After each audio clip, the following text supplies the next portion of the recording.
thanks everybody for coming to this little get-together on the 27th of January, this is 2016.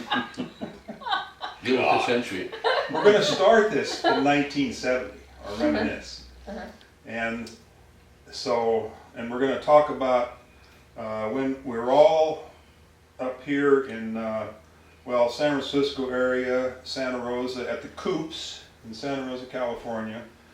This is John Schad, the famous John Schad, Scott Steinbaugh, Dave Bates, Sean Hart, Dave Walker. So anyway, let's start this with, we all went to the university, us four guys, in Lincoln, Nebraska, after we got out of the military in 1970. Correction, we went to the university before. That's right. 1970, but we got out of the service in 1970. And came back. And came back to the university. Correct. Thank you for clarifying that. And all four of us, at one time or another, were living together. We had a house in Lincoln. Yes, 2208 T Street, was it? I think that was the place, yeah. Which is no longer there. I have a picture in my summer place, but I have a picture of my convertible in the driveway of T Street, which I did backwards when I was taking a photography class. 2 kilos of hashish. You put that on, you don't want that on tape, though. So anyway, we were all out of the service in 1970, about the same time. Well, yeah, pretty much all of us. And I know I was driving around Lincoln looking for a place to stay, looking for a place to rent. I think I ran into you. Didn't you have? Yeah. You had a tan-colored Pontiac. Yeah, probably 64. Yeah. Bates had one same color, identical. I had a 4-door and he had a 2-door. And yeah, when we ended up renting that house on T Street. Yeah. I think a week later it snowed, and we were snowed in. Wow, you got a good memory, Scott. Because I had to go out and buy winter clothes. I remember I got out of the service in September of that year, like 4 or 5 days before classes started. I was in San Francisco and I had to fly back, and I had no place to live, nothing going on, hadn't registered for classes, but I had to start classes in less than a week. So I raced back there, and I was running around in the art department trying to get teachers to sign off on me so I could get into the class. And that's when I ran into you, and we were talking about where you staying, because I didn't have any place to live, and there was another bedroom on T Street. So I got into school, got all my classes, and found a place to live all within about 3 days. And it worked. And so, were you suffering any culture shock from such a quick transition? I got over it pretty quick. Yeah. Did you have any culture shock, Scott? Not really, because, well, maybe because of my experiences in Vietnam. The last half of my tour there was pretty crazy. We smoked a lot of dope. Yes.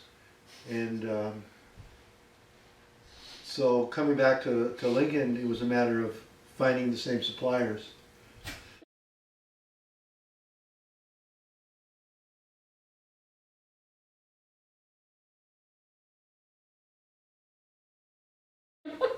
Which was hard. Which wasn't easy. No, not at all. And then the price wasn't the same either. No. Although it was all cheap back in those days. But yeah, I remember that we had that place in Lincoln, and we were all getting money. Our GI Bill was supposed to pay for, pay for school or pay for whatever. It was 175, was it? Maybe that's what it went up to, I think. I remember 195.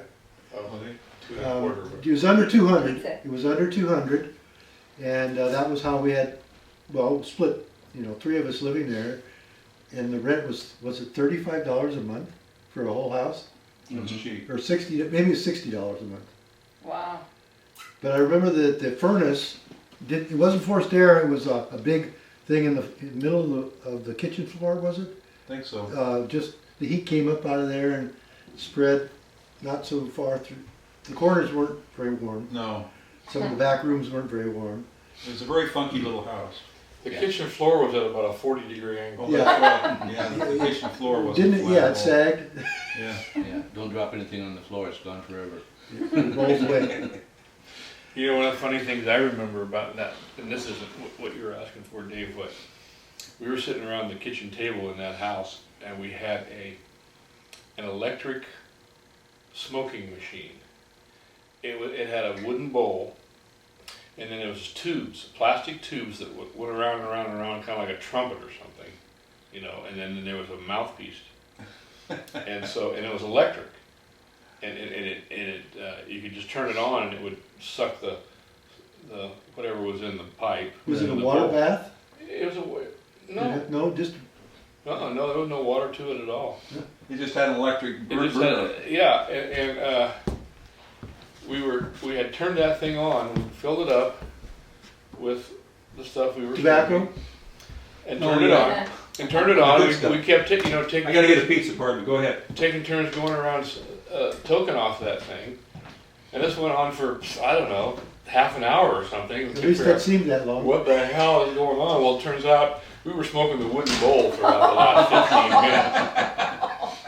Bad. It was terrible tasting, but it just didn't seem that bad because it was going through all these rigmarole tubes and stuff. Dave, that reminds me, just a quick aside here. We were in San Francisco at North Beach. Not the road tar. And you story. bought this chunk of hay. I bought it. We turned out to be road tar. Oh man. Talk about rough on the throat. Oh my god. Oh yeah, that was pretty Oh my embarrassing. god. Well, was it any worse than going along Got the pizza? the side of the road in Nebraska and picking what was growing there and trying to smoke Oh it? yeah. That stuff is valuable now. That's CBD. That stuff is the cure-all for so many Hey, things. when I was back Really? there just a couple No, years it's ago, not, sti- it wasn't still growing. anything that- It was that's, planted there by the United get you States. high. Yeah, no, it's And just be- a hemp, yeah. Make rope for World Yeah, War II. before and during World War II to make hemp rope for the military. Yeah. But it was never designed to smoke, and if you ever tried any, it wasn't really smokable. Anyway, but you remember a story about when we thought we were going to make a fortune off all this rope, and we did all these kilos, pressed it, stuff, built this box to Well, we had planted Kia. all. What? We had planned. We went out in the country and found a place where it looked like there was had been a creek running through there and it was damp. And we planted a bunch of good seeds. We had some good seeds because the stuff we had been Oh, smoking okay. was good. We planted those seeds. We planted them along this creek. But when we came back, 6 months later or something, you couldn't tell. it was growing all over the place. It wasn't ours. It was the stuff that's just naturally grown there. Yeah. So we couldn't tell what we'd planted versus what was just the natural hemp Wow. weed. Yeah. So well, we thought, what the hell? So we pulled it up. We hung it up for maybe an hour or two, and Dowdy or Long or somebody had built this little machine. It's kind of like a piston that jammed the weed into a box, and that's how we made our Kilos, Our man. kilos, but it wasn't even dry yet. Oh god. We You weren't break some we weren't up molds. to speed Yeah. It was moldy. on things back then. Oh, I think we sold some. Did we really? Yeah. Wow, poor people. No shit. So anyway, so that Well, it takes us smelled to, good when it burned. I don't know. So that was the famous 2208 T Street, and where did we move on after that? Moving right along here. It was right up the road. It was a nicer house. At least the It was a floors block were and a level. half. Oh, the big one on the corner. Yeah, it was a block and a half up the street, or east. I don't remember the There was a address. corner lot that was kind of empty, and then the house. Yeah, Yeah. yeah. That's where Long took his Volkswagen apart out there, cranking on his speed for a week or two. I remember that. We had rented. As a group of us, we rented that house, and then everybody went home for like Christmas vacation or something. And when we came back a few weeks later, the landlord had torn out the basement and put paneling up and rented it to another person. So we thought we had the whole house. Oh, yeah. When we came back, Bummer. he had rented the basement out to some other guy who had this loud stereo and shitty music, and you could hear it coming up through the floorboards. But So did we drive him out? yeah, eventually. Eventually. So is the four of you guys, just the four of you guys living I there? never No, I lived wasn't there. there then. I never lived That's there me either. and Dave and But you all four live together on Redwine. T Jim Street. Redwine. Jim Redwine. Yeah, on P Street. Then Just the four of you Well, on T Street? I yeah, didn't really. there, there were people that spent the night. Came- yeah, I was a there visitor. were four of us that paid They rent. paid rent, yeah, let's put it that way. There were more than four that were there at any one time. Who was the fourth one that paid rent? You and Oh, wait, maybe it was just Altman was there a lot. yeah, he came over. That's when he was working for KLMS. He had that mobile wagon. I got a picture of him passed out on the hood of it.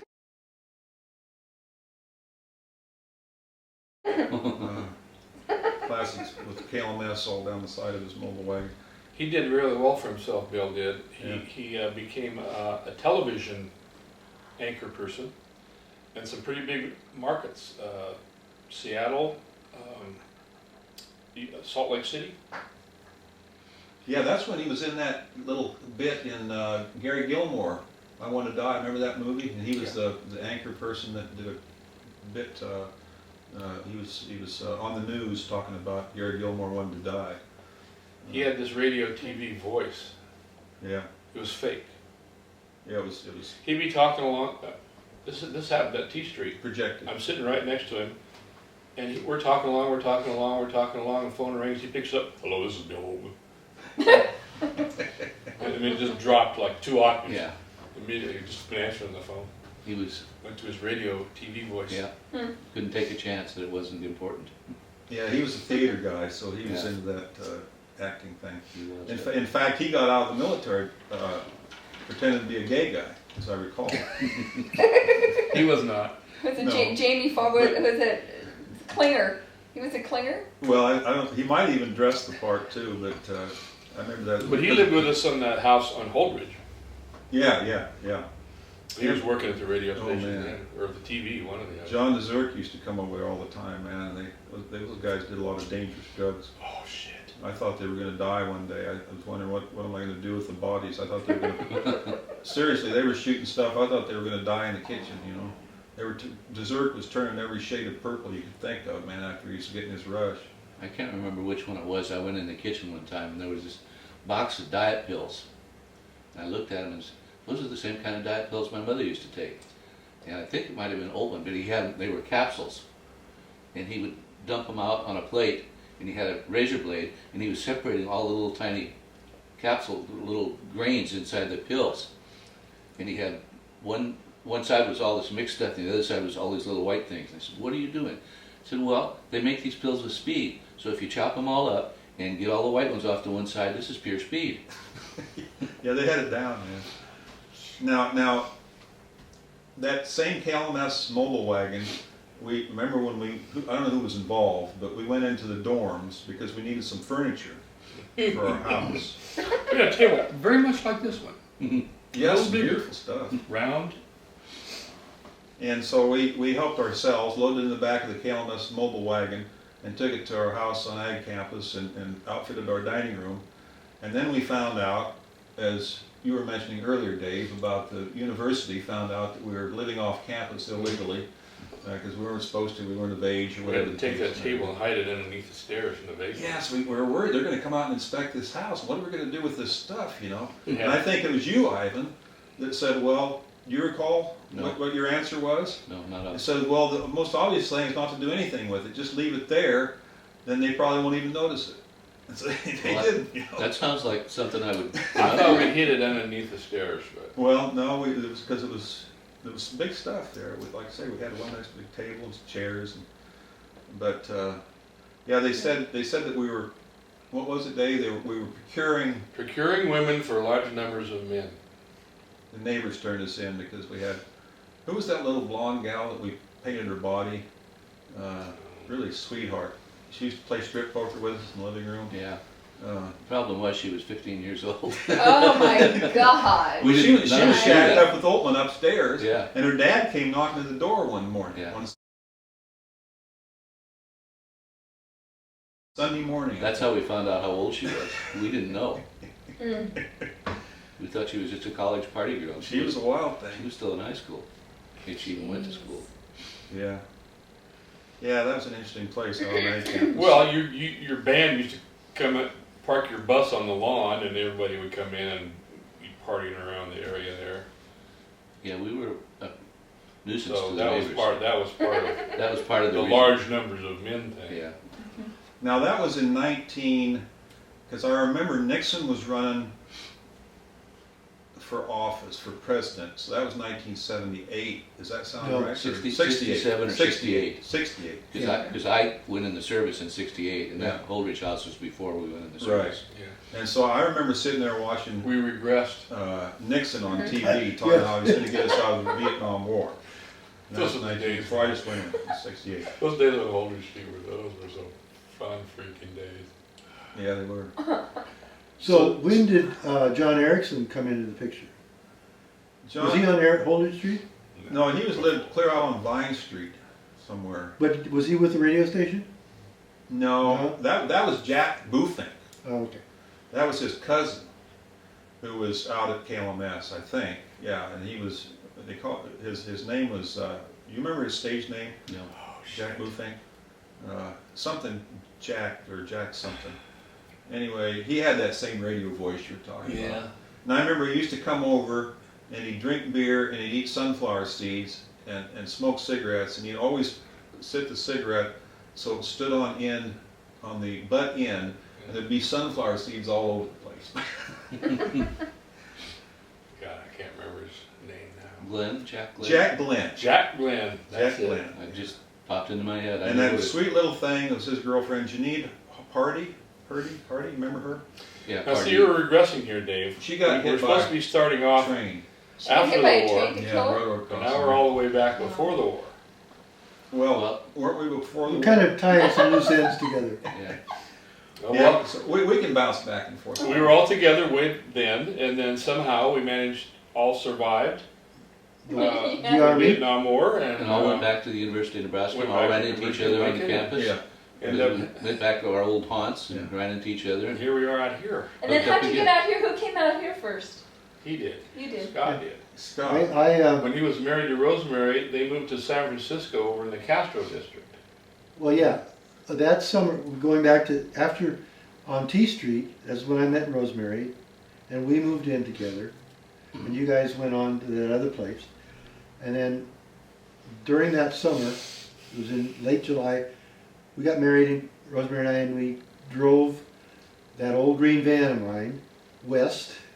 We were looking for, we ran away from her father, who chased me off the farm with a shotgun. And so we took a long trip. We were going to the West Coast. We were going to look for a place to settle down and find work. How old was she? Was she of age? Oh yeah, Oh, she yeah. was a couple of years younger than me. Uh-huh. So we went almost first month. We were just kind of going up. We went up through Canada. Well, we started at Jackson Hole. We went up through the Rockies, then came back down the coast. We looked for work in Seattle, Portland, and then in San Francisco. We decided we didn't have jobs, but we liked it, so we're gonna move out there. We found a place. We rented an apartment. Went back to Nebraska, got our stuff, and came back, and that would have been late fall of '71, and we got a small studio, and we lived there until we both got jobs, and then we moved to that place on Castro, or not on Castro, but it was just off Castro on 17th. Walking distance to the, one block up from Castro, and then across Market Street, and you were right there. Wasn't there a spaghetti factory somewhere close there? Oh, well, another block down Castro from Market was the reincarnation of the old spaghetti factory. The original one was off of Grant. Was it as Market. gay then as it is? No, It it was in the process of Yeah. of transforming, Transition, yeah. because Polk Street was the original gay street in San Francisco. And then they moved out toward Kid de Castro, and it is what it is now. But, and then it was shortly after that, I don't remember who was the first, but you guys, some of you guys showed up. You came to Santa Rosa and got in touch with me. And Yeah. you would come down to the city, and I'd come up here. You came to San Francisco next? No, Dave and I were, I moved out of Lincoln in, it must have been 72, and, because things were getting hot in Lincoln. We knew a lot of people that were getting busted and stuff, and I figured it's time to get out of cold weather and move west anywhere. So I went to paint my house, my folks' house for that summer. I ran into Gary Folk, who was back there, and that's when I moved out. But Dave and I both decided to go somewhere, and we spent a lot of time down in Arizona looking around, because we kind of liked Arizona, and we were looking for, we went for dough. looking for, we thought we could find a fortune in peyote, Oh, and then we wanted to find the Lost Dutchman gold mine in the Superstition Mountains, so we walked through there one week, and Dave, don't you remember when you that 51, 52 Chevrolet, we drove that down to Arizona, to Phoenix, and picked up, I don't know, a whole bunch of pounds of marijuana, and drove it back up to Lincoln without any problems whatsoever. well, I remember a friend. We've been Patty doing that just a little Kaminsky's. bit too often, probably, and we're pushing our luck. Patty Kaminsky had a friend that brought a bunch of stuff up from the Phoenix area. Well, we brought a bunch of it up ourselves. We stayed down there. We must I have got remember, it from I think it was Patty Kaminsky's friend's his Yeah. house. Yeah, it was. And I remember it was like 120 degrees down there. It was August, 120 freaking degrees. And their house, they had the house, the thermostat set at 85. And they had a pool. Yeah. I said, can't you guys turn this down a little bit, 85 degrees in here? And they said, yeah, we can. But when you walk out into 120 degrees, you just wilt immediately. So they didn't want to have it so much different. Yeah. But yeah, we had a whole bunch of So that had been in 72, I think. something like that. Or maybe 73. We early used to go 73. to Colorado, up to Yeah. Boulder, and look yeah. for stuff. And Yeah. You guys must have been at the Coops in '73, because that's when We I were. came there. You- Yeah. about You were there in 72. 72. 72. 'Cause Yeah. I came out to see Scott in San Francisco, Yeah. and I went over to see one of my old Army buddies in Oakland. And when I went over there, he lived in a house, and I looked around and said, boy, I've been thinking about moving out here. He said, oh, well, we've got a spare bedroom. Oh, that's right. I'll were let you in have Oakland. this. I'll let you have this bedroom for $50 a month, and I was paying $75 a month to live in Lincoln, and just rent a room. And then I went to San Francisco and I worked at a chain bookstore, and there was a chain store in San Francisco, and my boss in Lincoln, Nebraska, knew the manager of this chain store. She'd gone to training with him, boss training. So I went in and talked to him and told him who I was and told him what I did. Said, I just had somebody in that job that just quit last week. Would you like a job here? Wow. And I said, well, gee, I guess if you can give me time to go back and give my boss back there notice. And he said, sure, that's only fair. Yeah, we can get by for a week or so, and then you've got a job here. Now, how much money do you make? And I told him, he said, oh, you can't live in San Francisco on that, so I'm giving you 25 cents an hour raise. Right. This is one afternoon. I found a place to live for less money than I was spending, and got a job for more money than I had been making. Well, So, and in the meantime, while I was out traveling, I remember coming up to the Coops to see these guys. do you ever buy lottery tickets? No. You should. Ivan, you got a friend that lived in Oakland, and Yeah, Yeah, what was Army his buddy. name? right, an Army buddy, and there were several people that lived with him Yeah. at this place, and we were in the Coops by then. Yeah. And you came up and you brought the whole gang with you, Oh, Yeah. and there was this a young, I think she had red hair, and I remember going back. I went back to Oakland. We spent a couple days there with this girl, and I tried to talk her into coming back to the Coops with me. And she said, "No, I'm a city girl." Hmm. But do you have any idea what her name was? Or No. don't remember her? I can't remember that at all. Damn it. I know once I got a place to live and a job, I drove up to the coops and left my car there, and I flew back to back from San Francisco. Somebody dropped me off, and I left my car parked at the coops because I didn't want to drive it all the way back and then turn around and drive it, because it was a '65 Chevy, and I didn't think it would make that trip that many times. Now, who was the guy that had the place in Oakland? What was his name? You remember? Your Army buddy? It'll come to me. Because I remember. No wonder you can't remember. There's something that sticks in my mind that he had kind of an entourage of Yeah. ladies there, Yeah, he did. and he kind of walked around in a bathrobe and was kind of like the Howard Hughes. the guru or the Well, Yeah. that lady that I'm talking about wasn't necessarily dedicated to him, I'll tell you that right now. yeah. Well, his brother lived there too, and I can't think of the names right now. Yeah. Then I met you, Sean. So anyway, that's interesting how you got out here. It was- That's B. I Dalton flew Bookseller. from there. Read all the books. Yeah, You were at the way ranch, there. on Travis Ranch. A yellowish orange. And then I got tired of being there, and I moved up Sudden into the dress. coops and went to Sonoma Oh State my God. And it University. was love at first sight So with both of them. so let's see then. I couldn't make enough money living in San Francisco to be able to do anything. 'Cause Right. It just cost, it was too much of a hassle. I couldn't afford to go anywhere. So it's time to go back to school on the GI Bill. Right, I still had GI Bill eligibility, so Yeah. I went back to Sonoma State University, and I made more money doing that than working. Yeah. And plus rent was cheap at the coops. Yeah, rent was even cheaper than I was paying $50 a month. We were paying, $10 or something. yeah, we were paying $100 split 9 ways or Yeah, something right. like that. It was Right. amazing. Wow. So that gets us up to the coops more or less, unless we're forgetting some good You little went, story. you went to Sonoma State? Yeah, Excuse me, I- please. So Sonoma State, in Roanoke Park at that time, there was one apartment building.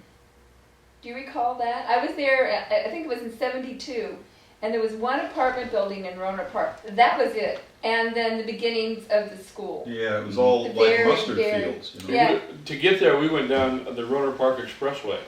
Right. Yeah, It was an nothing. expressway. There was nothing there, some cornfields or Yeah. something. yeah. You could go 50, 60 miles an hour down the Roanoke. Roanoke Park Expressway.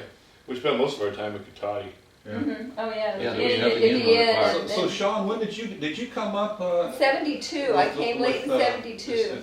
To work for Clyde. Or? No, I Was that- came into Santa Rosa. I had been living in LA, and I wanted to just get the hell out of there. I had gone back to Nova Scotia, and that wasn't going to work. My uncle was the police chief in the town, and it didn't work at all. So I came back to LA, and I worked for a while, and I bought a 1952 DeSoto. Do you remember that car? That 1952 52 DeSoto. Well, that's a collector's item now. Oh, and this car, I bought it from this woman who, she and her husband had bought it, they had bought it brand new, and he died in '56, and she put the car up on blocks in the garage, and I bought it from her for $200 down in San Pedro, and drove it up the coast, and it died because we were going from the ranch up to the coops, and I was following you. You were in your Rambler.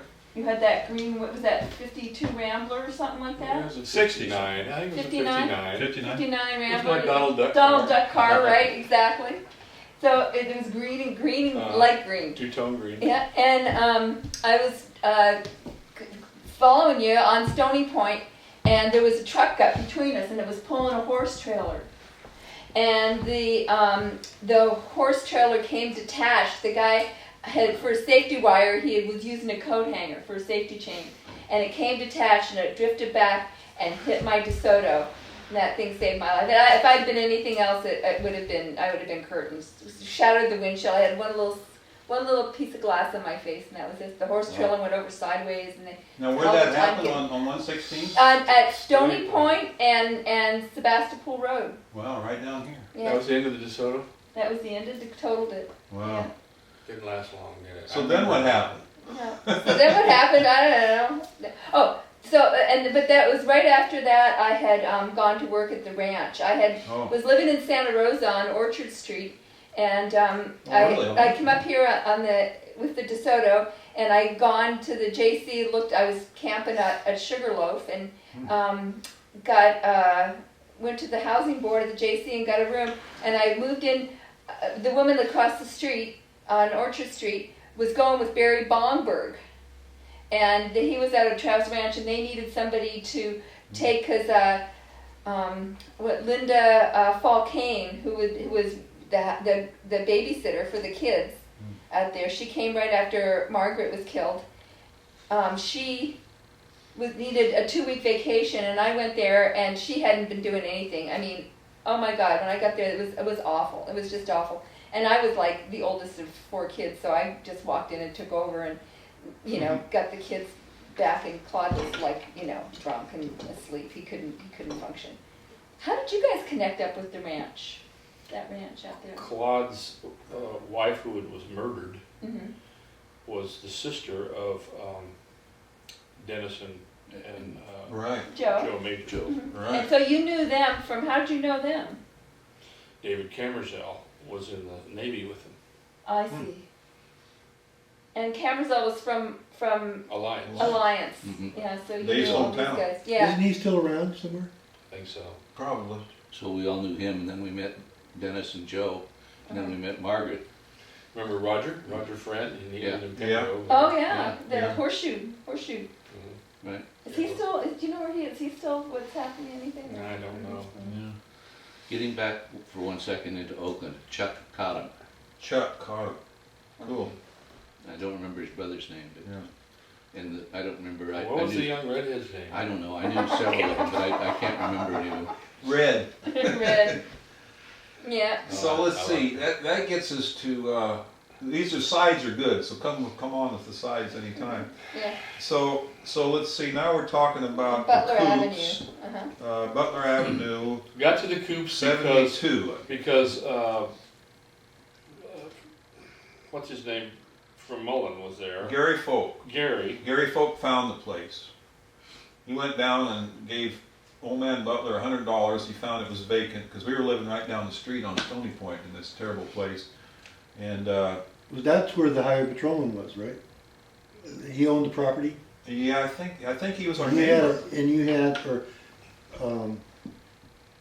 it was a little, I don't know, shed that you were camped out in, and behind it, it was like a Could double be. wide. Yeah, mobile home. yeah, could be. It 'Cause was then a you moved- really funky house. It I had a was worse there. septic system than the Coops. And then when you moved, That Coops had a septic system. Well, we dug it out a few times Yeah. to keep things We flowing. all took our turns That was digging it out. fun. Oh man. And finally, There was sometimes 10 or 12 people there. Yeah. old man Butler came down one time, saw us doing that, and said, "Oh, why didn't you tell me? I'd have just had the septic company come out and clean it out for you." And he did. And all these years we've been digging it out by hand in a wheelbarrow and hauling it out in the field. Put the- Well, I'll tell garden. you what. You guys had an amazing garden. We did have a good That garden, that zinnia patch in that garden was unparalleled to anything I've seen since. Yeah, still love Zinnias. Mm-hmm. So So now Toy was there. You came out and Toy was there. I don't remember how she got there. let's go back just a minute because Toy went to school at Lincoln, Nebraska in the art department. And Ivan, you have a reminisce about her in the art department, I think. I have a story to tell about her there, yes. When I got out of the service, I was going in the art department, and I would run into her in the lobby quite a bit. I'm not sure we might have had one class together. And I looked at her, and I looked at the way she acted, and I thought she was quite attractive, so I got a little closer to her to think about, who is she, what is she? And I thought to myself, she talks like she's got a southern accent, and she acts like she's a debutante. Well, come to find out, a year or so Exactly what later, she was. when I actually met her through some mutual friends, she was just as nice as could be, and she didn't act stuck up at all to me. But I found out, she was a southern debutante. That's exactly why she was acting like that. She was right out of the debutante's ball in Charleston, South Yeah. Carolina. Charleston, South Carolina. She just done that, and she was a debutante, and was still Yeah. hanging with her, going to school there. Wow. And so I didn't have much to do with her the first year or so. I'd run into her in school, but once we actually met, and we had some mutual friends, we became great friends forever. What I don't understand was how she went from being the Southern Belle debutante to what she became out at when we knew her at the Coops. 180 degrees. Well, she was. I tried to open the door for her, and she practically wanted, smack me in the face. She smacked me a few times in the balls with her foot. So, The second time it happened, she ended up in the gravel and she'd had a scar on her wrist that she always reminded me of. And I said, well, it's not very ladylike to kick guys in the balls, you know. This is what can happen. There are consequences. But yeah, I think she just, she got, you know, there was a lot going on at that time. There was the women's liberation movement was going on. Yeah, well, she must have got caught up in it. Civil rights, the war was still going on. There was a lot of anger. I know I was pissed about being a part of that thing.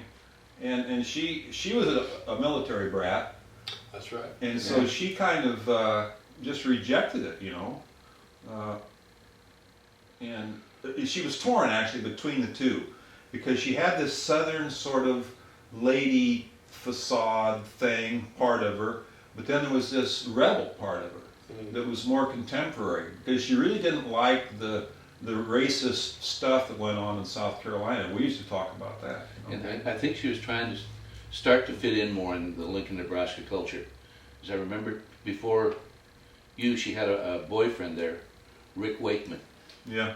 And I think she was spending, I can't remember if she actually lived with him. I think she might Yeah, have. she did.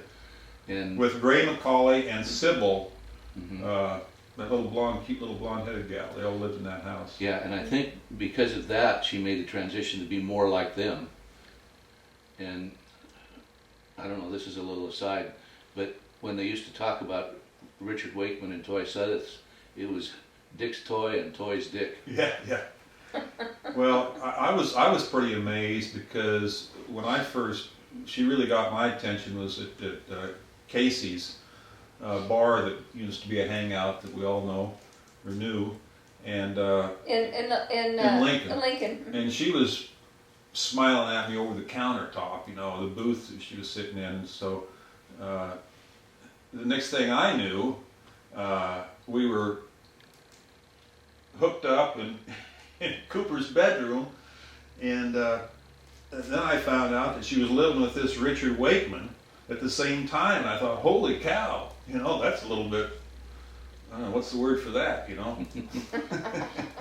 20th century. Yeah. I Yeah, guess, you know. right. So you were at Casey's, so you had gone beyond Myron's by then. Oh, Myron's was before. Yeah, the war. Myron's was back in the old days, Yeah, before I the think. war, I think, wasn't it? Yeah, Well, yeah, it was. Casey's was after the war. Yeah.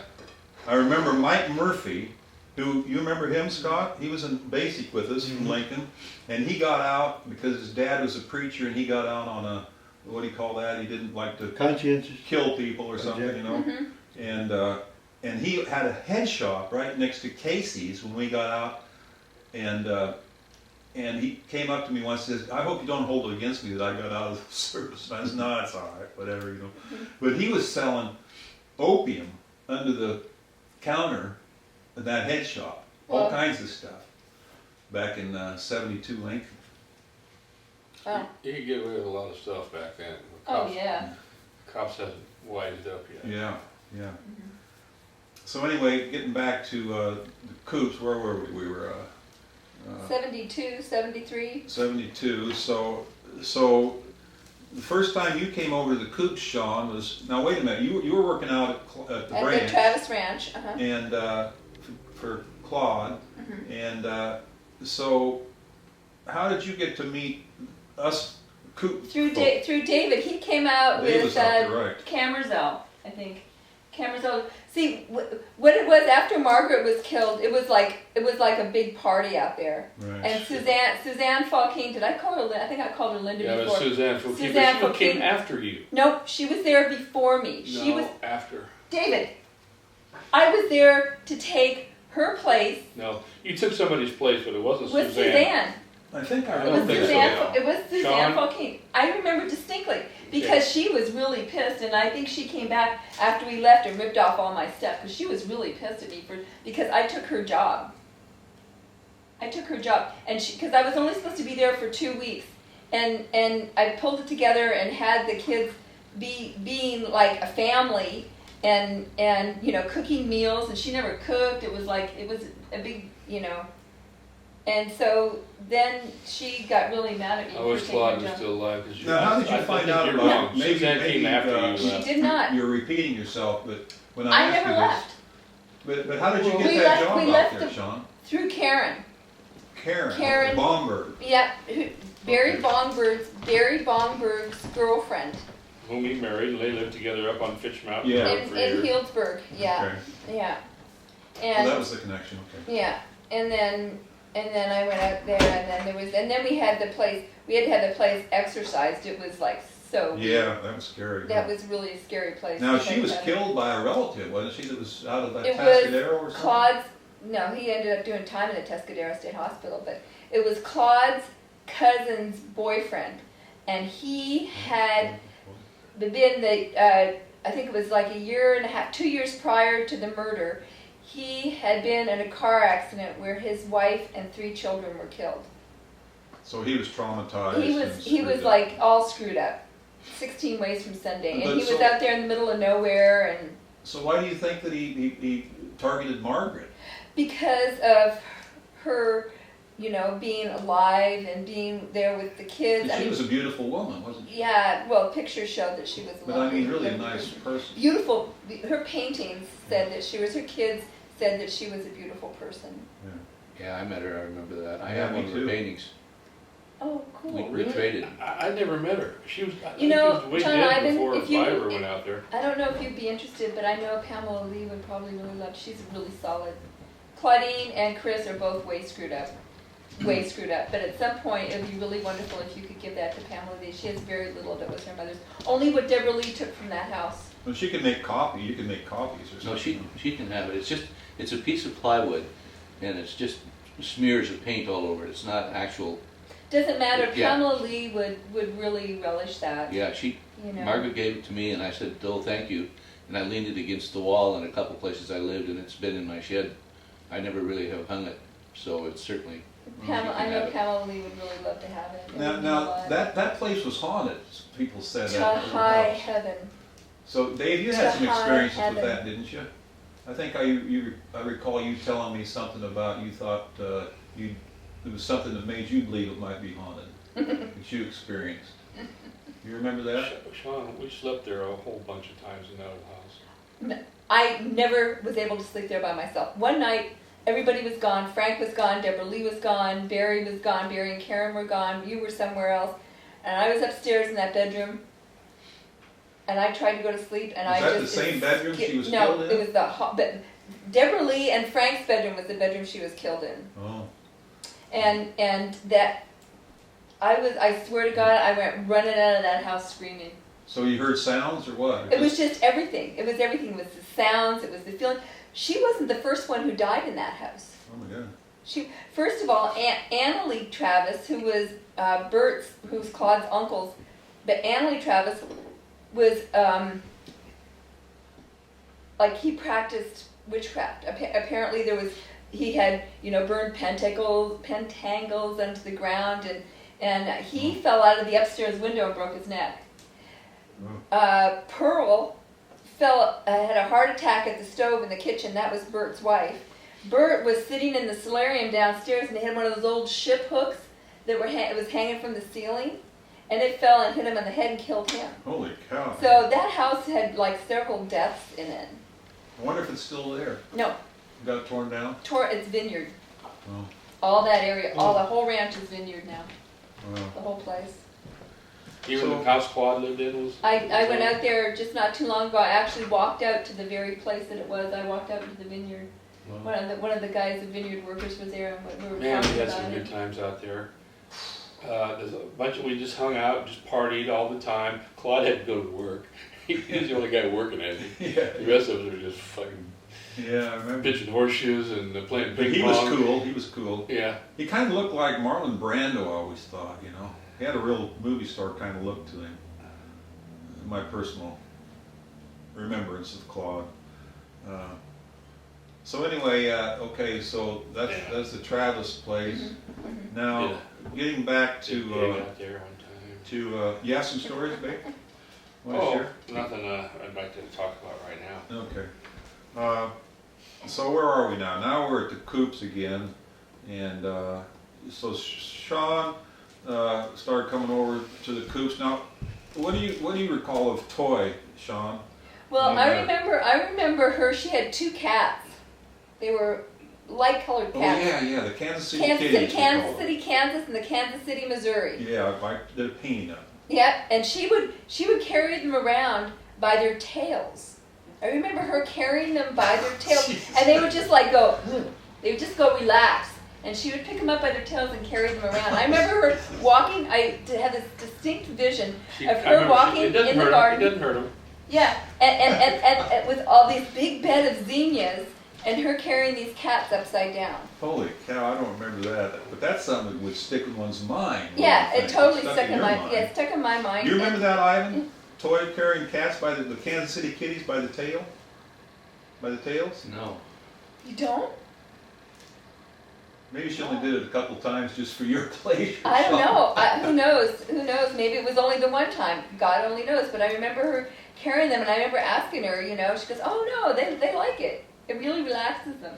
She picked them up That by- story rings a bell. I don't know if I saw it. Maybe I heard you telling us about it back then. I remember the Now Kansas. that's a strange. That just confirms that she was a little crazy. Something about toy. You know, nobody does that. I remember the Kansas City And, Kitties, Kansas City, Kansas, and Kansas City, Missouri. Yeah. Yeah. Uh-huh. So, That's pretty cool. so that's an interesting story, carrying the cats by the tails. Mhm.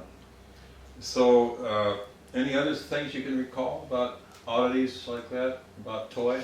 I just remember that we had we lived on, like, or you guys, not so much me, because I didn't really live there, but there was zucchini and walnuts. That's pretty much what there was. That was the food that was always in the house because he had lots of zucchinis in the garden, and we went out and gathered walnuts out in the north part of Santa Rosa. There was Yeah, all all those kinds walnuts. of trees that Yeah, there were just walnuts laying on the ground all and you over. guys would go out and Pick get them up, walnuts. get grocery bags full of them. Yeah. And we laid them out on those, I think they were they were made for eggs, but they were like pallets with chicken wire Mm-hmm. across Oh, them. yeah. Then we just spread the walnuts until the shell dried up, Yeah. and they just crumbled off, and there's the walnut. Plus, out of Claude's place, and you brought us some, I know, Sean, several times.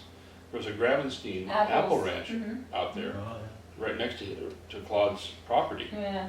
And so we had we had apples, we had walnuts, and in the garden, you and Toy went out and must have bought 100 freaking tomato plants.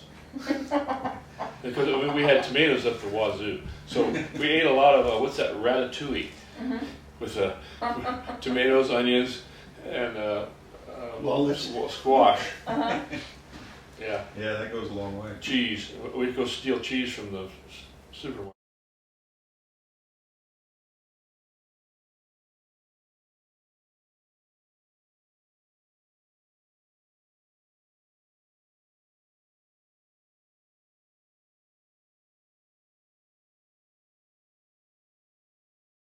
Yeah, I remember Toy used to make me think, oh my God, we're gonna get busted, because she was just blatantly, she'd have an army jacket she wore all the time, and she'd just fill it full of cheese.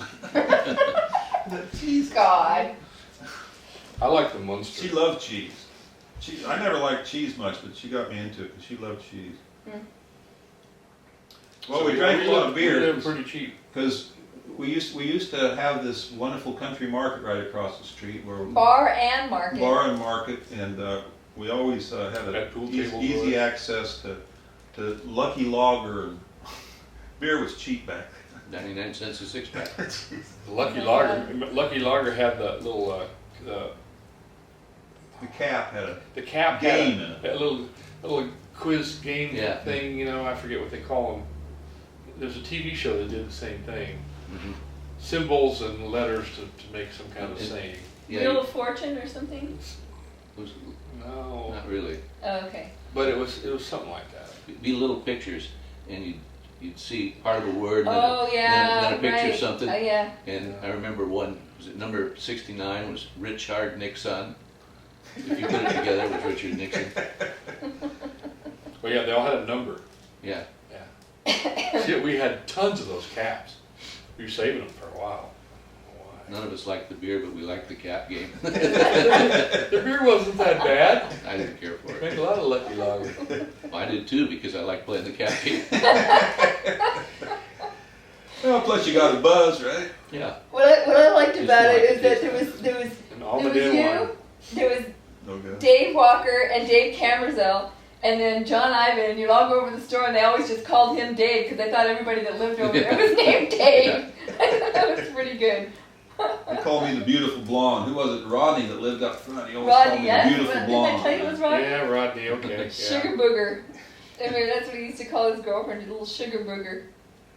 So Scott, you just come up on occasion and party with us at the coops, I guess, huh? Well, yeah, on weekends. I mean, you guys came to the city, Yeah, we back and and I forth. would come up, or we would come up. Was that when you lived in Haight-Ashbury? No, before then. Like on the avenues. And then Oh. Yeah. Sunset. Jim District. Hicks, remember Jim Hicks? Yeah. Now, Jim Hicks, what was his connection? I don't know. I mean, Rosemary met him somewhere, and then so I introduced him around. And when we lost our lease on 17th Street, the four of us leased that house out on the avenues. So Jim and his girlfriend and Rosemary and I were living there on the avenues. He had access to a bunch of 16 millimeter movies. Okay. Did you guys set up a? He was a wannabe Movie rock theater. star, Yeah. remember? And So he was a musician? thought he was. You thought he was, Oh, yeah. And even after I got out of jail, he was still there, and but he was kind of a door. I wouldn't want to say a bouncer, but he was in this club down on California Street, just off of Polk. And I go down there on weekends, and he'd give me a ride home on his motorcycle. I Oh. remember that. 'Cause I got he was in still in the an city. accident on that motorcycle with him one time. Well, You we're did? glad you're still here, kiddo. Yeah, I did know him. Oh, Yeah, okay. yeah.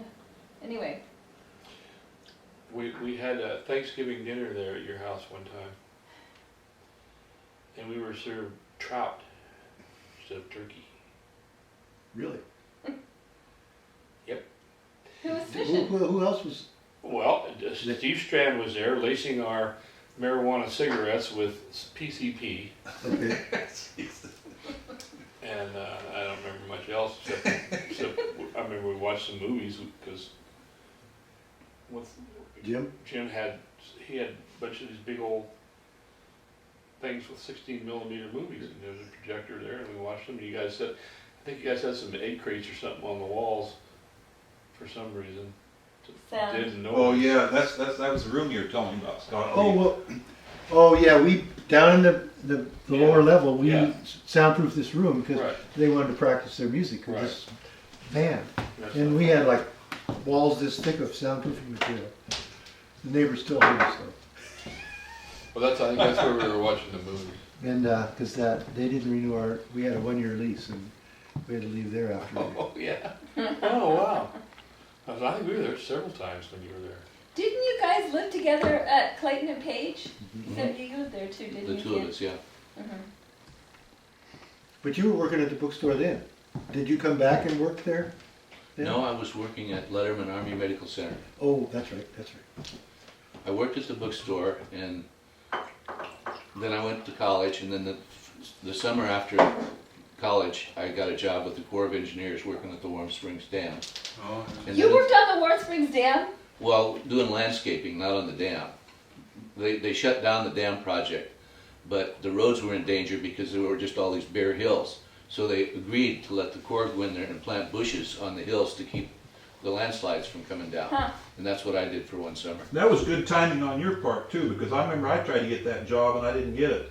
I think they must have filled all the slots. So how did it end up that when I got out of jail, you had got that place in the city? Uh-huh. Well, I went back to work in San Francisco for Social Security as a file clerk, and I did not like that job at all. And I can't remember if I went back to school for another semester, but then I kept applying for civil service jobs because I was a Vietnam era vet, and I scored pretty well on the civil service exam, and I got an extra 10 points for being a Vietnam vet. So out of a possible 100 points, I scored 105 points.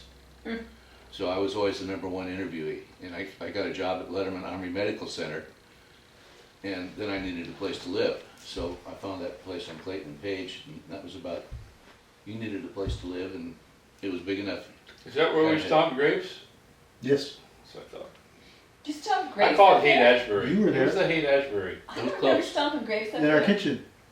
Oh We yeah. were a block from, Making wine. You got the grapes at Trinity. we were a block from 8th Street, and about 4 or 5 blocks from Ashbury. But we were actually on Clayton and Page. And the Yeah. next one up was Haight, and then down a few blocks was Ashbury. I know it wasn't exactly Haight and Yeah. Ashbury, but it was. But it was the Haight Ashbury district, yes, definitely. Right off the park. And the Yeah. one block over the other way was the Panhandle. Park Panhandle. Yeah. Yeah. Where my car was towed. Because I didn't get out there by 7 o'clock in the morning. And apparently I learned later that these tow truck drivers would come around 6:30, park behind cars and just wait for somebody to not be there in time, and it was gone. Shit, had to pay a bunch of money, go down to the courthouse, all that crap. Anyway, that's another story. So when you left San Francisco, the Page Street, Mhm. where did you come to Tupper Street? Or to the Coops? No, Tupper was after the Coops Oh, dissolved, right? Yeah, it would have been that would have been, what, 78 maybe? Uh, Oh, Tupper Street was Jesse, you and Jesse and I Yeah. lived there. Right. yeah, I moved to Windsor, You and I. yeah. oh, that you There you with had that Robin. place in Windsor, right? It's Robin. Yeah, I moved to Windsor. I quit the Letterman job because I didn't like where it was going, and I moved to Windsor, and then from there, we. I think that was your first stop No, from no, San no. Francisco was up in Windsor, at that place where I lived with Robin. Mhm. And then from there we moved to Tupper. From there, we Oh, moved to okay. Tupper. Yeah. Right. And where were you in all of that? So that must have been about 78 or 9, I guess, because I left the Coops. I was the last one to leave the Coops, and Toy had left the Coops in I think 75. Gone back to Chicago to go to chiropractic school, Right. and so I left in. I must have left not too long thereafter. 76, I guess, and then. So when was Tupper Street? What year, you guys? It was 1978, I want to say. 78. You lived 77. there too, didn't you?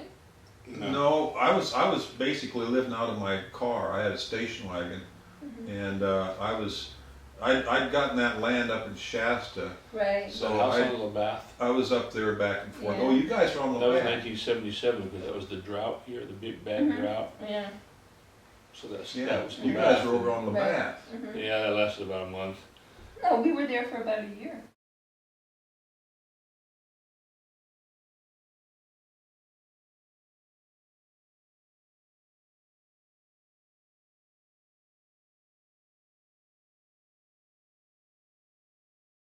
Oh, I got some pictures of that. Okay, whatever. I Yeah, don't yeah. think it was that long, but Pretty close to it. Because we had a garden and my folks came up and. I know I came up once from after we were living Put it on out there. Page Street. You're in one of the pictures, Scott. I believe Yeah. that I have Yeah. negative of. I was looking so small. I was That looking didn't through work a out, loop, so then and after and that, I I came was there. Your truck with the went white, to Nebraska for your a while. white Back. GMC with the Moved in black and red and white And those have American been, stars and stripes curtains Flames? You know that Flames? woman were in the upstairs? window Yeah. of this You know picture. that she was a truck driver. And She you was and a- Rosemary went back to Nebraska and got busted by track Listen, whip listen. Yeah. on I was Highway driving 2. down through Catawba. Just because you had California plates on, you looked like hippies, I guess, Tires huh? out and then Yeah. lay down and look. And he found some pot or something you had, or what happened? Rosemary had either some speed to keep her up for driving or some pot. I can't remember. And what came out of that? Did you spend time in jail? Yeah. A night. Oh, just one night? Yeah. Well, I think we paid a fine or something like that. And I don't remember. I told them I didn't know anything about the The reason we got You stopped, threw her under the bus, huh? we had California plates, Trackwell was a highway patrolman that lived in Mullen. Trooper Trackwell. Not a nice fellow. He was a high school buddy of yours? No, I never knew him. He just, Oh. in fact, I think he was the first highway patrolman they moved into Mullen, because before that we just had county sheriff. He got Richie Periscan, Clyde Gillespie and I, He did? coming back from Lincoln. We'd stopped in Ravenna for the night with a friend of ours. We smoked a lot of pot. We got in the car, it was Clyde's car, and heading back to Alliance, we got into that area, Highway 2, and Trackwell stopped us. Were you I don't know speeding? why. No. I wasn't driving, it was Clyde's car. He was driving. There was pot in the glove box. There was pot in Richie's bag in the trunk. Those two went to jail. I drove Clyde's car back to Alliance. Came back 5 days later when I got out of jail and picked him up. Jesus, I don't remember that hearing that. Oh, you weren't around then. I mean, that was back in Nebraska, you know. Well, I remember I spent a night in jail, and then the next day they let me go. I think they kept Rosemary because she's the one who had the stuff in her purse, and they decided, well, she's guilty, and you didn't have anything, and they couldn't find anything else anywhere in the truck because I didn't travel with any drugs ever. Richie told me the funny thing was that besides the pot, which they recognized and took, that he had in his bag in the trunk, he also had some white crosses in a plastic bag. They didn't know what those were, and they just didn't even touch them. And when he got to jail, he still had a bag of dope in his boot. and he said him and Clyde smoked pot the whole time they were in jail. That's a good one. Oh man. They were in jail in I think it was Broken Bow. Really? It wasn't Mullen. How in the hell you smoke pot in jail, man? That's tricky. Blow it out, you know. There was outside bars and stuff. Well, it's been great seeing all you guys again. You got to run, Ivan? I got to get. Oh man, you got any other stories before you split about Toy? One more for the road? Not so much. When she was, I think she actually had her chiropractic business going in Chicago. I took a trip back to see her. Oh. And I stayed a couple of nights, I think, with her. And she had a boyfriend or somebody that they were living together in a place. And we didn't spend a lot of time together. She was working during the day, and I was touring around the city, walking, and I didn't have a car. Huh. I didn't know I don't recall that you got. I was just there for just a couple days. And I don't remember when that was exactly, but I remember she'd gone back there to school. Yeah. And 75, I think. yeah, and I'd never been, so I thought, Yeah. well, there's somebody I can go stay with. And we went out to the bars a couple times in the evening, but Yeah. she had this guy she was with, so I didn't really Yeah. get to visit with her that much. But I mean, we were never. She went back to Chicago in 1975. Yeah, I believe so. I believe 75. Wow. See that? Yeah. So it was only like 2-3 years that she was at the Coups. Yeah. Mm-hmm. And she went back to Virginia a lot. Her folks were I- living in Virginia. Left pretty soon. And after she that, I'm pretty sure. always went back there for Christmas. And then I think it was in 75, she drove that, she had a Camaro and she drove it out. And then she ended up selling it to some guy down the street on Butler. And brought a lot of her stuff out. And then she went to Sonoma State to take some chem and biology classes so she could go to chiropractic school, some preliminary coursework she had to have. I believe that was 75. She or must have been maybe going to early Sonoma State the 76. same time as we were. Yeah, man. yeah. I don't remember being even enrolled in any classes there when I was going there. I went there from 73 to 77, I think I graduated. I in remember 77. being at parties at the Coups and you sitting in your car with a typewriter on your knees doing papers and everybody's partying, there's bands playing, Yeah. everybody's like stoned out of their minds and you're I had to- in there I had to work- typing your term paper. Yeah, I remember that That's too. funny. I had a little portable Corona typewriter. Mm. Wow. We had to do term papers or something.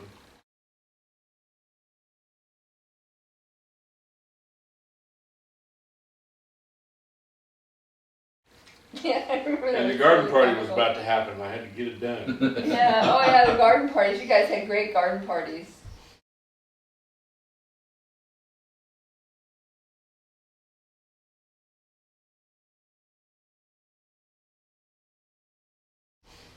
Somebody was telling me maybe it was Toy that made it, but there was always a big thing, maybe it was you, Sean, that made it, a big thing of Kool-Aid. Kool-Aid? no, it was actually a food, Oh. not a drink. Probably We- some kind of zucchini special. We had 2-gallon glass jugs. One of them was Kool-Aid, and the other one was Kool-Aid Plus. Electric. And the one that was Plus, I think Toy made it. It was a star, just a white paper star, and she made some lines on it and stuff to color it. And we scotch taped it to this plastic jug. And I can't remember the guy who had the LSD, but it was in a Visine bottle. It was liquid, yeah. Liquid LSD in a Visine bottle. And he was going to charge us, like $1, $5 or something a drop, whatever it was. And so okay. So he started drip, drip, drip. And he squeezed it a little hard, and just a stream shot into this freaking bottle of Kool-Aid. I'll tell you what, that was some ass-kicking Kool-Aid. Man, Oh. that was garden party number 2, I think. What about those guys that came over that were they were the flamenco guitar players? One of them had he looked like he yeah. might have had polio or something, had a bad leg. Yeah, that was, what's You his were name that amazing. lived over on Across the road. Todd Road. And he taught Spanish at the JC for a long time. That was his buddy, Enrique or something. And you're right, he played a damn good flamenco guitar, Oh but he was man, kind they of were crippled up. amazing. Yeah, yeah. Yeah. What was Well, I don't know if his we'll see you again. I'm going to probably take off Friday, Yeah. let Well, you come back I'm down gonna go tomorrow. pee. I'll see you later. okay, I'll see you later. It was good seeing you. Yeah, good to see you. It was really good seeing you. I And hope I'll- your health is. I'll look for that painting. Yeah. I know it's in the shed Yeah, somewhere. and Walker's got my number. It would be great to get that to Pamela Lee. I Well, know it would mean a I'll- lot to her. I'll work on it, so I'll Sweet. find it and we'll Cool. do that. Goodbye, everybody. It's been a Okay, pleasure. bro. Thanks, Ivan. Yeah, thanks for having me. Yeah. Come back tomorrow. Okay. Yeah, Give me a call. basically, Maybe it's we gonna be can around meet all day, so maybe we ought to go do something. We'll be in touch. During the day, you mean? Whatever sorts out. Yeah. Yeah, Yeah, Dave's better for me than he I was gonna is. stop by about could be beautiful. 1:30, 2 o'clock tomorrow afternoon. Okay. Okay, we'll It'd be good sort to something have out. lunch or something or Do something. you have an outside light by any chance? Yeah, right there, closest to you. Thank Okay. you. See you later, Rod. Appreciate these steps when I can't see. That's right. That's right. Okay. Should have turned it on for you. Maybe See you, bro. tomorrow, we'll be in touch. Okay. You know, I don't really, I remember Toy as a person there, but I didn't have a lot of interaction. But I spent, I forget how much time, but the summer of 1974, I was not working, and you guys found me a job for a few weeks. We were planting a vineyard over by Sonoma. Oh, we planted some vineyards. Yeah. And Yeah, we were some vineyard planters. and so I stayed We had at the the- whole crew. I stayed at the Coops, for however long that was. Yeah. Well, that went on for at least a month. Oh yeah, It took us at least a month to plant that field. I'm thinking, Well, that was the one there where you had the girlfriend. yeah, But then we also worked over for Buena Vista above San Pablo That was Bay. the year before. Really? Yeah, that was the Yeah, whole, I that was- was the whole season before. the only one I We worked remember 2 seasons. was the one at Sonoma, because I remember we would leave early. Ken Niles, I think. We'd stop for breakfast in Sorry. Cotati at that place that's not there anymore, at the intersection of 116. Toddy, intersection 116. And the main drag at Cotati, there was a little cafe there. A couple times we stopped there and got, I don't know, maybe donuts. Was it kind of a round cafe? Yeah. Yeah, yeah. Oh yeah, I remember that place. It was always the go-to place for after the inn or Yeah, whatever. right. Uh-huh. And I remember a couple of weekends, I guess it was probably in the back of that green truck of yours, driving through West County. I was in the back, all I could see was trees through the side windows. And thinking, when are we ever gonna get there, you know? It's like, I don't know where we went, what we were gonna do, but that's one of the memories I have. And another one was one time we went, the whole group of us, up to Austin Creek, Armstrong Woods? Armstrong Yeah. Woods. We Dave took- Peyote. Well, no, there was two times. One time I took my green truck up there, and we went old Casadero Road, and we went way up somewhere and Oh, came, yeah. came way down somewhere, real steep. I got to the bottom and I couldn't get out. And this guy, we were on acid. I remember, I and, remember they, going up there and doing some acid one time. and we I had to, remember Peyote. and we kind of, Whatever. we had I to, got sicker than hell, man. I remember he was like, well, I'm stuck down there by the creek, and the road, if there ever was a bridge, it washed out, and, yeah. you know, but it went up the other side, and there's this farmhouse or something there. It kind of reminded me of Deliverance. Anyway, we went, and this guy came out to help get us out, and he had this old power wagon. And I remember that. I remember Savior, so clearly, because I was so high, it just seemed like that power wagon was some kind of mountain lion, because it jumped into the creek and then jumped up on the bank. And then It pulled, must have been the LSD. and it pulled us out. For some reason, I can't remember how, I was looking for a bunch of old photographs, and I ran into some photographs that you're in and Marty Woods. Do you remember Marty Woods? Mm-hmm. I couldn't figure out why you and Marty Woods were in the same, Well, uh, when we lived on Neocomus, didn't he have an office, or didn't you guys collaborate some legal stuff? yeah, he was in law school with me, and he was a law clerk at the DA's office for a while, the same time I was. And he had the 4th of July party with Marty out at the river. But I think these pictures were like from when we were camping in Yosemite or something. Yes, he took us up to Yosemite. There was a place by Hetchy, actually, Hetchy. and he We were showed us. jumping off rocks and shit. And there was a swimming hole there. It was actually off the main highway, because we camped back up by the resort. It wasn't really a campground, if I No, remember. it wasn't right. but he knew where you go back Yeah, behind the cabins in this meadow area. yeah. Well, I didn't remember all. Now it comes back to me. Another time I remember going with Toy was up Austin Creek, and I don't think it was the same time, but we took all our clothes off, and we walked up the creek getting our feet wet. We used to get naked and go Yeah. swimming Yeah. in that pond across from Not Austin Creek, it was the Armstrong Woods. hospital, Oh, yeah, yeah. Glen Ellen. The water supply for Glen Ellen. Yeah. Right. I We remember- got chased out of there 2 or 3 times. Yeah. I remember That was going a up great there. lake. A time or two. We were always naked in there, Yeah. fish biting in my testicles and stuff. I didn't like it.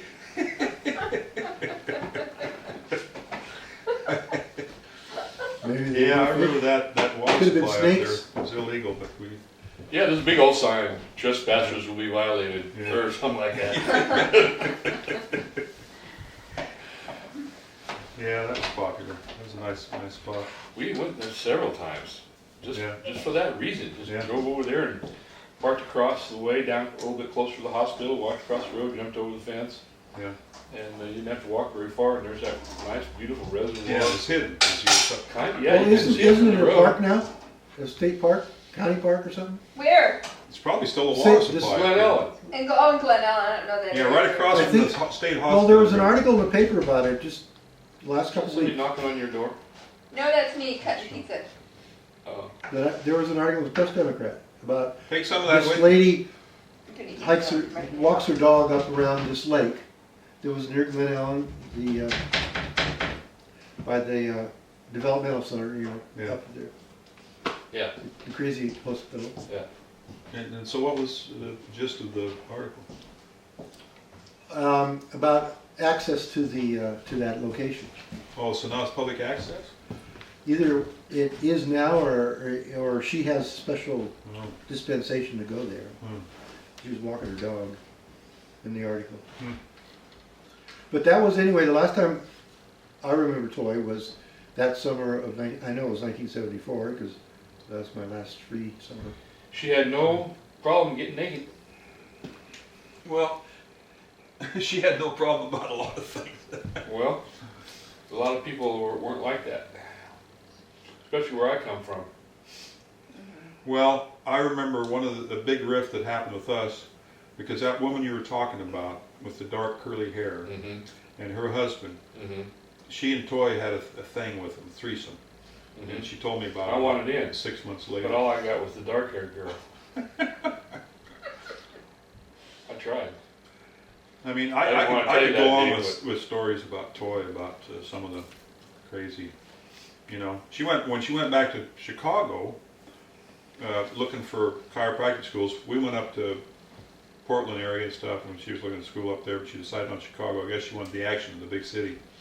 But she got pregnant by some chiropractor back there, and then came back, and I held her hand in the hospital. She had an abortion in Emeryville. Gee, Portland's a pretty big city. Not as big as Chicago, obviously, but Yeah, I don't know why she went to Chicago. I think well, it was closer to Virginia where her folks lived, and she probably new to her, and she did. Fresh start or she something? did like the big city, and that was her undoing, because she got into heavy duty drugs back there. You know, she was shooting and shit, and she went to, I don't know if you know this story, but she got so strung out when she was in Chicago that she had to take a leave to Ireland. And so she had this place out in the country of Ireland, and she had a horse, and she'd ride this horse into the local place and challenge guys to drink, who could drink the most beer.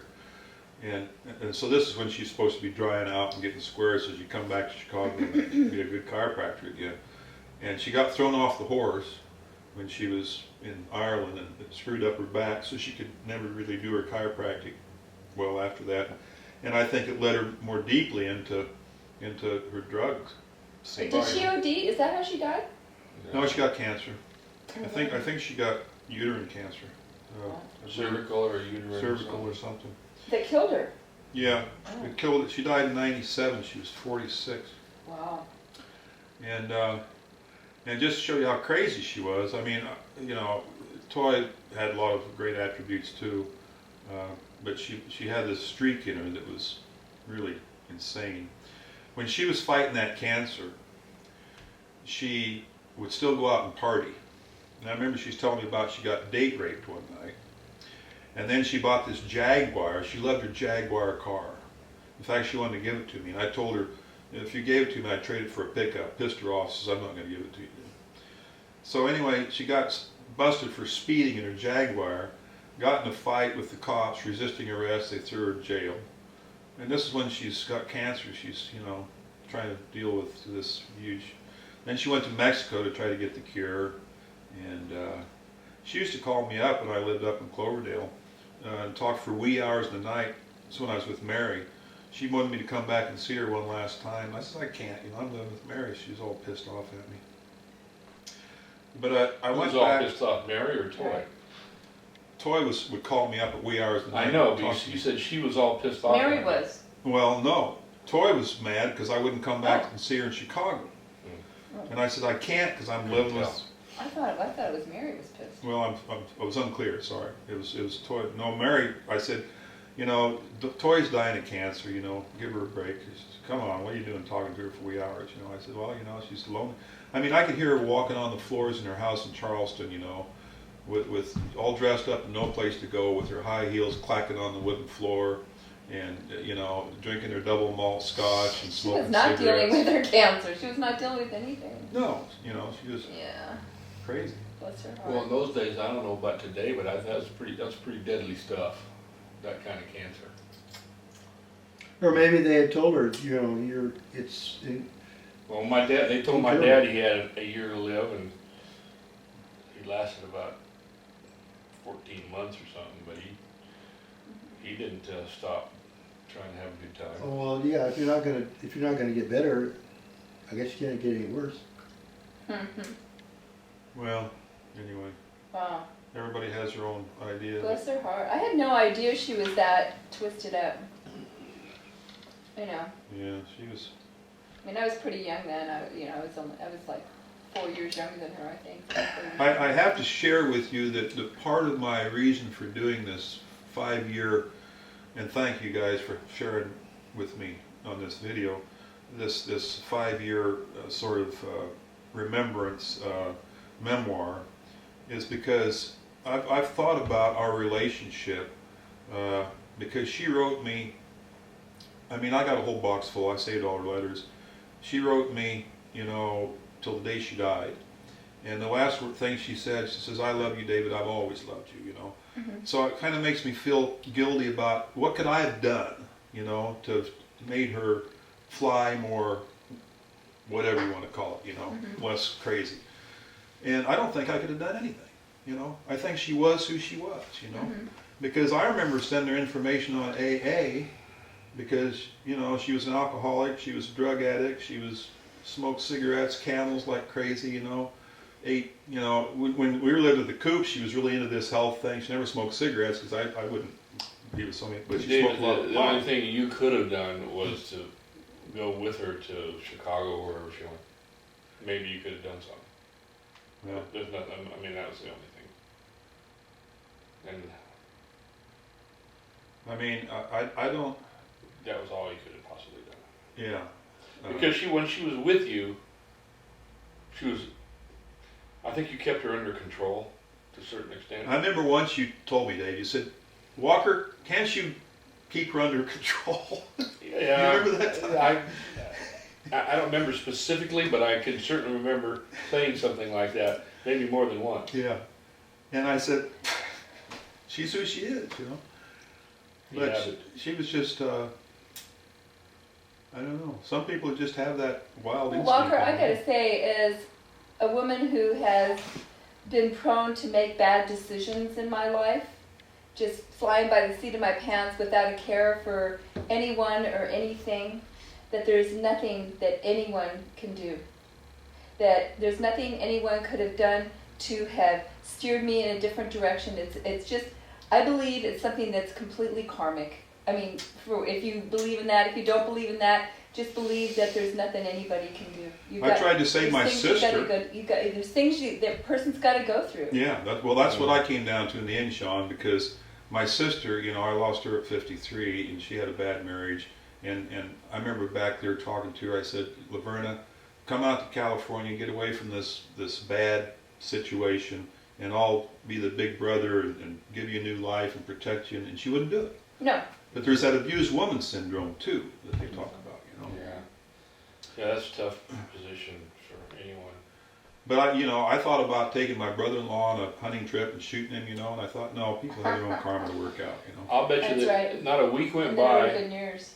Not a week went by in my job as a prosecutor that a woman, it was 99.9%, a woman would call the police or come into our office. Husband beat her up, boyfriend beat her up. Okay, we take a report, we go arrest the guy, file charges against him. She's in the office the next day, wanting to drop it. No. All the time. It was really sad. Yeah.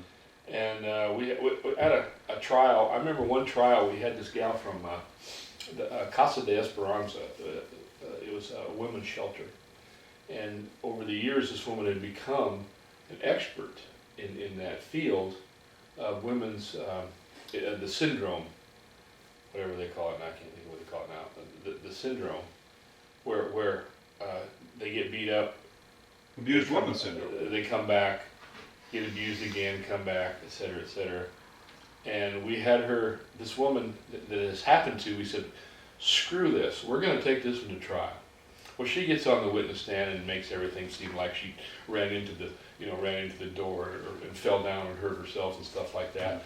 And we had the cops testify as to what she told them, when she first called the cops.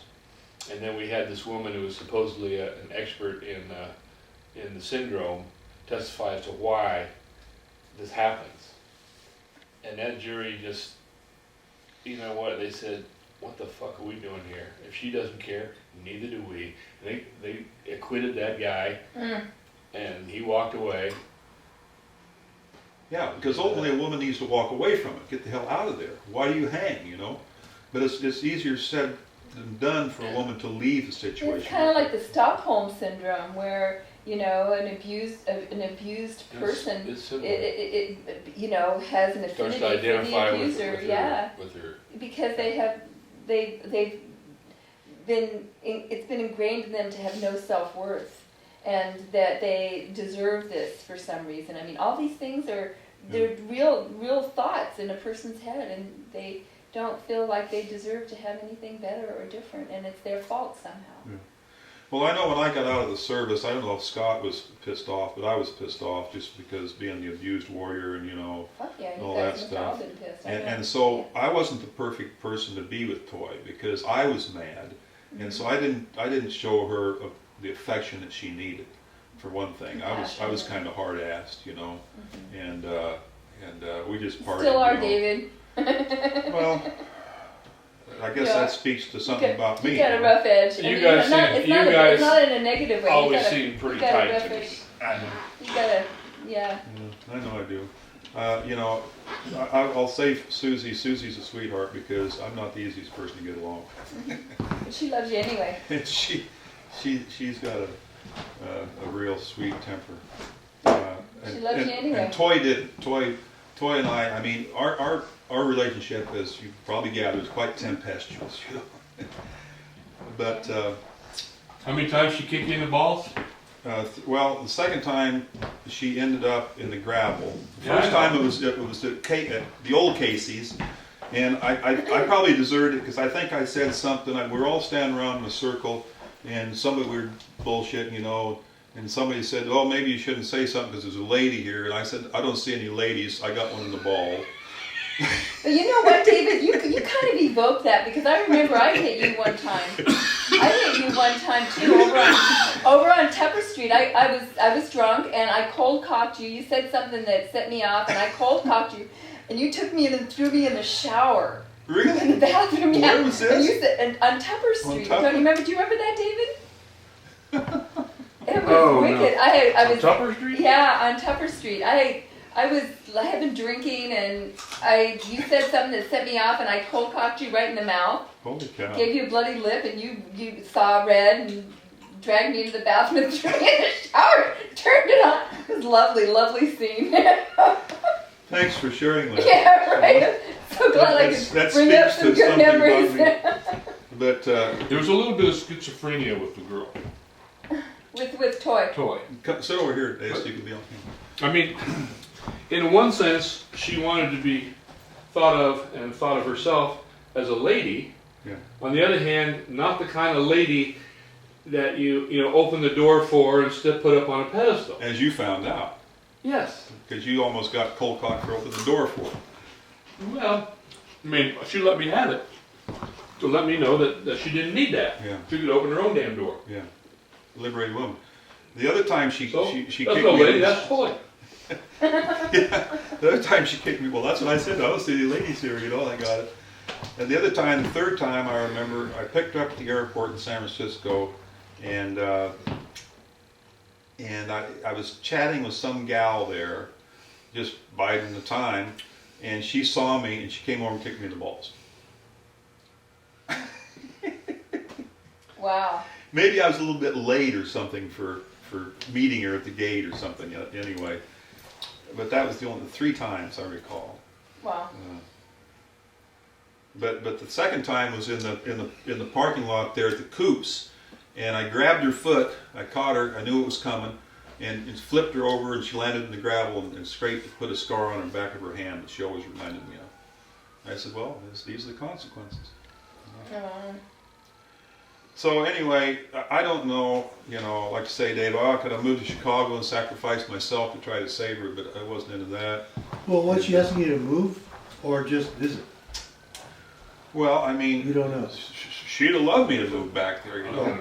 So, But you know, I didn't want to live in Chicago. Shit's too cold and crazy, and I like California. And but I don't think, you know. I wouldn't try to make you feel bad, David, but if you look back on it, I hate to use these words, love of your life, but she probably was. You never had nobody like her. and I think he loved her. So. Well, see, that's some of the guilt I have because I never really told her that. I don't think. I mean, and that's what she needed. I mean, that's what everybody needs. Isn't it? You know, that's Yeah, what it's they nice say. to hear that once in a while. That's what the songs say. So, you know, I was in a state that I wasn't as loving as I should have been to her. A person is what they are. Yeah. Like Sean was saying, you know, people are who they are, and they can't just be changed just because you try to. Because you want them to, Yeah. you know. You can be sorry for what you did or didn't do or whatever, but Yeah, people have things that they have to go through in their lives. They just have to. They have to have that experience to move on to the next whatever is out there, you know. And I'm a firm believer in that, Yeah. you know. Well, I'll tell you, Toy may know that we're sitting here saying this about her tonight, but if you are Toy, I'll say I loved you, and I'm sorry things turned out the way they did, you know. But it was beyond my control. Yeah. Are you telling me that you never ever told her you loved her? Oh, I probably did, but not enough. I don't think. No. I mean, I used to say bad things like, you know, And once is enough. Come on, I told you that before. do I have to repeat myself?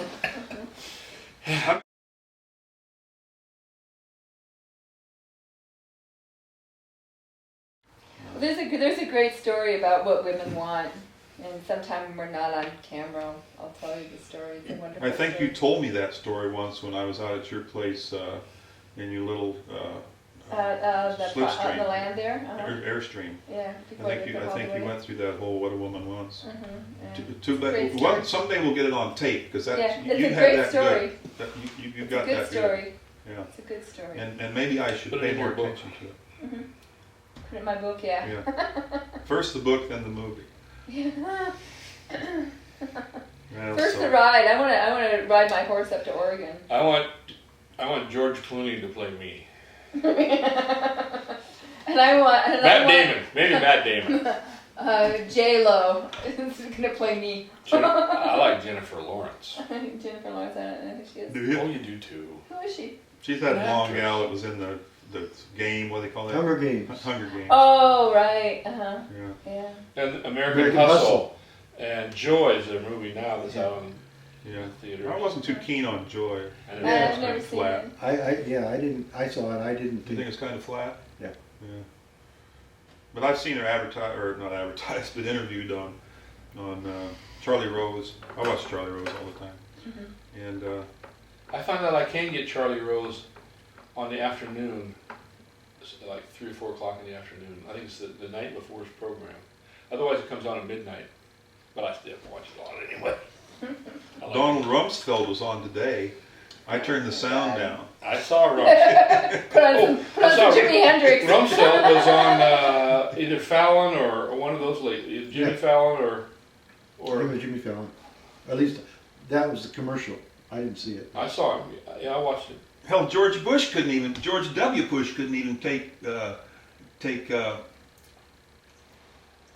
He let him go. Remember, Rumsfeld. Oh yeah. He said, "You said this war was going to be over in 3 weeks. What the hell? You know, we're still here." George W. wasn't real smart, and I think he got some bad advice from Rumsfeld and Cheney. Dick Cheney. Cheney's got a 16-year-old's heart. You know, he'll be around for a long time. Really? Hard to outlive him. Yeah. So I want to thank you guys for sharing everything about the old days tonight. I'm going to shut the video off here pretty quick, but I just wanted to express my appreciation for everybody talking about all these, It's all really this fun. stuff that really reveals a lot. I wish I could remember Our more lives. about Toy, but it just seemed like it was a short period of time, and seemed like And it was pretty hazy anyway. yeah, absolutely easy. A lot of smoke and stuff going on, and you guys were kind of doing your thing, like the time that we were working in the vineyards, the first year, not when we were planting the grapes, but when we were putting those the stakes. Take it. Oh, that was a great deal we had going, Yeah. because a little guy who moved to Nebraska that was originally one of the Coopsters, He was Mattis. Matty, Steve Mattis. Steve, Steve was really good. He drove this Caterpillar tractor. Pressed them down. Right, and instead of, they took it had these big arms on it that would ordinarily would hold a bucket, like a big shovel. They took those off, and so there was just the arms. And they welded a plate, just a flat plate about, 2 feet onto these arms. Square, yeah. Square. And so when the arms came up, it was just a plate. And what we would do was there were 4 of us would walk alongside this Caterpillar tractor that Steve was driving. And he was really good at it. The Mexicans went by and dropped all these posts. They were about 5-6 feet long posts. T-posts, right? No, they were 2-bys. Oh, they were wooden. Yeah, wood posts, 2-bys. With a point on them. Right. And they were stakes basically. Yeah. And we would pick them up and hold them at an angle about 85 degrees. And Steve would come along with this tractor and those arms, and he would just go boom, and hit those arms, one on each side, and shove them into the ground. And we had 2 guys. We leapfrogged, picked up the stake, hold it. Steve would come along with the tractor, boom, boom, boom, just down the road. We staked the hell out of it. Staked the hell out They of liked it. Just rows and rows and rows of stakes, and that's where they planted the grapes to grow up these Right, stakes. yeah, So right. we were basically building the vineyard. And Steve was so good at this thing. I mean, he never missed a stake. He just right down the row. And the guy that was the foreman of the job, I don't know who the company was he was working for. Yeah. Had a big mustache and a This guy thought straw hat. we were the only white guys out there. Mm-hmm. The rest of these guys are all Mexicans. Yeah. Those green planes would fly overhead, and They'd haul those guys would all head for some trees somewhere. Anyway, he thought we were the cat's meow. He thought we were the greatest thing since sliced bread because we were just so efficient. We just put them rows down. Shit, we would put a couple rows down, come back down the hill, and sit down and smoke a couple joints. He came over and partied with us at the Coops a few And times. then we'd get back and do a couple more rows. It was just the easiest thing in the world. And Toy got a job painting a big mural. Well, I thought you were helping I her. think Toy and I both did. He and Toy were supposed to be working Right. with us. Uh-huh. Instead, they were vineyard and buddying around with the frickin' foreman painting murals on the inside of this office / shed. I remember that. Do you? Painting that, yeah. Yeah. I think That the was guy how- got in a little trouble with his boss. I think he did. I think they had putting into that. That's for Buena Vista, out above San Pablo Bay, those hills. Now Ken Niles, we planted the whole vineyard for him. He was good. He didn't think they sent us out. You know, we said we're a whole crew here, man. We do it all. And he said I was expecting some Mexican guys. I don't know if you guys can do it. You know, Well, we did it. We did, but we were kind of slow because don't you remember the other guy that was with us? We called him 6 Mills. $6 million man. Short for $6 million man. Because this guy could kick our butts. And he was an old guy. I mean, older than we were. He was way faster than we were, but he kind of slowed down eventually to how we were going. We called him 6 Mills. Short for $6 million man. I remember that. Well, I remember And we then- made $2.50 an hour, worked 10-hour days, made $25 a day. And we Is that thought what we we were, got? yeah. I thought we were doing Well, good. we went to the EDD or one of those employment places, and they said, "Do you guys want a job?" And we said, "Yeah." They sent us the first year to the construction place, and then the next year was the planters, Niles. Chuck worked out there for a while too. Your friend that lived up in Oregon. What was his last name? Had to dig a hole and take these little, what do you call them? They were in a little like a little milk cart, Yeah. Oh, yeah. like this big around Yeah, little grain plant cans. thing. Yeah, that we put on over the grate to protect it. And then you set it down in that hole that you dug, right next to the stake, fill it back in, and I think poured water over it Yeah. to keep it wet, and then you go on to the next one. Yeah. And we did it okay, but this guy was way faster than we were. Yeah, but But we weren't getting paid shit, and he was happy with the job that we did, I think. I remember there was a gal living on the property, and you ended up being a boyfriend of hers for a while. Dave always worked his wiles. I got tired of riding back and forth to that freaking place with you guys. I just stayed with her. I'd stumble out in the morning. Yeah, that was right on the corner there of south of. And then when we finished, Oh. I didn't call her for about 3 months, maybe longer. You heartbreaker, you. Where was And that? finally I did. And, Just south of Sonoma. I remember driving by that place even today. I remember that place. Did you work there? Yeah, he did. Oh, so. That was right after we got out of the joint. Oh, okay, so. No, right before I went in.